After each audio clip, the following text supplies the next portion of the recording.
All right, the Nigerian government is to investigate a video that has gone viral showing a manatee, otherwise known as a sea cow, being dragged on the streets in Delta State. Painful. Wow. Minister of State for Environment, Mrs. Sharon Ikeazo, in a tweet said the government would probe the animal abuse and described the incident as a show of shame. The Delta State government also condemned the maltreatment of the animal and threatened to prosecute those found culpable. The Federal Capital Territory Administration has also vowed to clamp down on the illegal sales of endangered wildlife products in a move perceived as a precautionary measure against the outbreak of the novel coronavirus disease. Well, indeed, manatees are occasionally called sea cows as they are slow plant eaters, peaceful and similar to cows on land. They often graze on water plants in tropical seas. And joining us now is Chinedu Mogbo, a passionate environmental and wildlife conservation advocate and founder of the Greenfingers Wildlife Conservation Initiative. Thank you so much for joining us this morning. Thank you. Let me just quickly add one fun fact there. The manatees, did you know that the myth about the mami water, which is the mermaid in Nigeria, can be traced to this beautiful animal? Yes. Right. Yes. As a passionate conservationist, Chinedu, when you interact with such people that we see from Delta State in that video, what is their excuse? Is it that they are unaware? Because I know you've tried to rescue a lot of animals. Yes, we have. Is it that they are unaware of the dangers of what they do to Nigeria's biodiversity? Or it's just, we need to put food on the table. We're doing this for fun. What exactly is it? I think it's a bit of both. You have people who are actually not aware that even these animals, some of them are actually threatened. But these people are not aware. They just feel it's another animal. After all, how many people know the IUCN status of most of the animals we have here in Nigeria? How many people know that some of these animals should not be hunted? How many of them know that these are laws stated by the Federal Ministry of Environment that these animals should not actually be captured or even killed?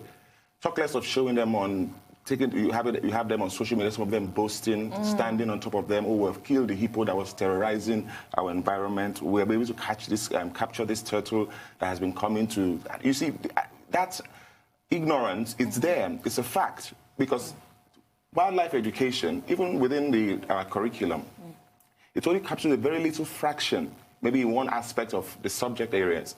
And many, even our children, many of them don't know that these animals need protection. These animals should be protected. How much more people who are in the rural areas or don't have enough education? So that's one part of it, education. Now, the second part is these people are hungry. These people need food. Food is something that you cannot deny a Nigerian from basically filling his belly. Now, we spoke to quite a few of them, and the first thing, okay, when we went to a place where these animals, even the endangered ones, the pangolins, recently that are making the news even, they're being sold on table. And we asked, I put it up that this is a problem. Come and see how we were battered. That why will you stop us from eating bushmeat? What are you trying to say? But it's not about that. It's not about the food.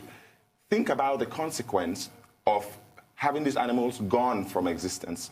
Think about how many animals, even here in Nigeria, that we have actually lost due to these facts. One of the major birds we have it's a state bird. It's called the black-crowned crane. Now, you might see them on some of the pictures that depict Lagos State, but you can't find them anywhere in Lagos. You will never see them flying. And that's our national bird. That's our national bird. In fact, the eagle is not our national bird. The falcon is not our national bird. The black-crowned crane is Nigeria's national bird. Yeah, and you don't see them in the wild because these things have been hunted, sold as exotic pets, hunted for food. Their eggs have been harvested because these people want to eat. Now, I would pity a farmer a fisherman who's taken his own money, bought his nets, gone out fishing. He didn't catch a fish, but a turtle or a manatee ended up in his net. He wouldn't say, oh, okay, this one is not what I came out to look for. Let me let it go. No, he wouldn't do that. He would want to take it. Okay, let's talk about the laws. Okay. Because when you even check the laws, there are not enough penalties. I mean, if you do that, according to the law available, I think the fine is just about 50 naira to do that. So there's no way to prosecute that person.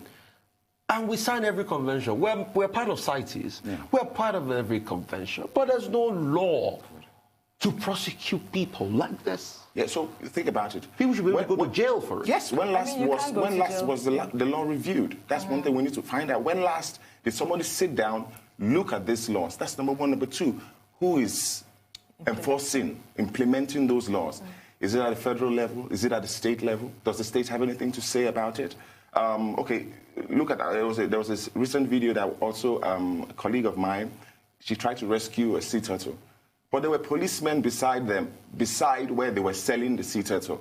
If she didn't have to call their attention to it and say, these people are selling an endangered species, they would have not. It's happening every day. I remember she was on the show and she had to raise $500,000 to rescue that turtle. Yeah, and that's the extent. So even if someone had seen that manatee, you would not have gotten it off by words, mere words alone. You would have paid high price to have actually have that thing taken up the price. They will bump up the price because what they see, you see animals currently. Even if you go on Gigi, you see a lion is sold for $7 million. You see how much animals are being subjected to this, and people find that it's now a means of wealth. It's now a source of income. But I know as a nation, as Lagos, we can do more with these things. Tourism. Think about our children have never seen this. Okay, check out. You see the posts on Instablog. They call it a sea lion because they felt that was the most common thing they could refer it to. But it's actually a sea cow. But how many people know? I have a two-tiered question for you. Just to add, it's actually in the Constitution that if you are found guilty of cruelty to animals, you are liable to imprisonment for 6 months as well as a fine of 50 naira. A fine of 50 naira. 50 naira. That means you can pay 50 naira. 50 naira. I mean, who wants to stay in jail for 6 months? Well, I have two questions for you. Now, one is about awareness. I mean, because in what you've spoken about, that looks like one of the solutions. And even the Minister of State for Environment has said that there's going to be an intensive awareness campaign to be carried out. I'm curious to know how Greenfingers Life Conservation Initiative plans to, raise awareness, and also to talk about zoos in Nigeria. I remember, going to the zoo as a child, and the lions there were even, I mean, they were in a very horrible state. How can we start to use that to even educate our younger ones so that they know the importance of these animals? Okay. First, about these laws. There was a time I drew the attention of the nursery to pangolins being sold in the market. In fact, you have pangolins, you have these alligators, dwarf crocodiles, and all these animals I'm talking about are actually threatened. Now, they had a bathtub, in fact, an old freezer, filled with these crocodiles. And the pangolins also were on display. So I sent a message to them. I tagged them on Twitter that, look at this is the issue.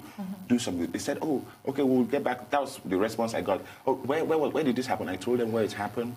I told them, said, oh, somebody will get back to you. Okay. And I said, okay, this is where it is. Go there and make sure something happens. They said, we'll send our delegates down there. Then, as the world was celebrating the World Pangolin Day, I went back to that same place and still saw pangolins on the table, live ones. So before we could actually bargain to take them off, we now put up a video on our channels that these animals are still being threatened. We are still selling them. It is a problem. They are one of the... Okay, look at now, coronavirus has been linked to pangolins, and we've had these pangolins in this country for many years. But yeah, there's never been... anyway, but the issue is that if we do not take these laws, if the government doesn't wake up and take these laws into action, nothing will happen. Saying that alone doesn't...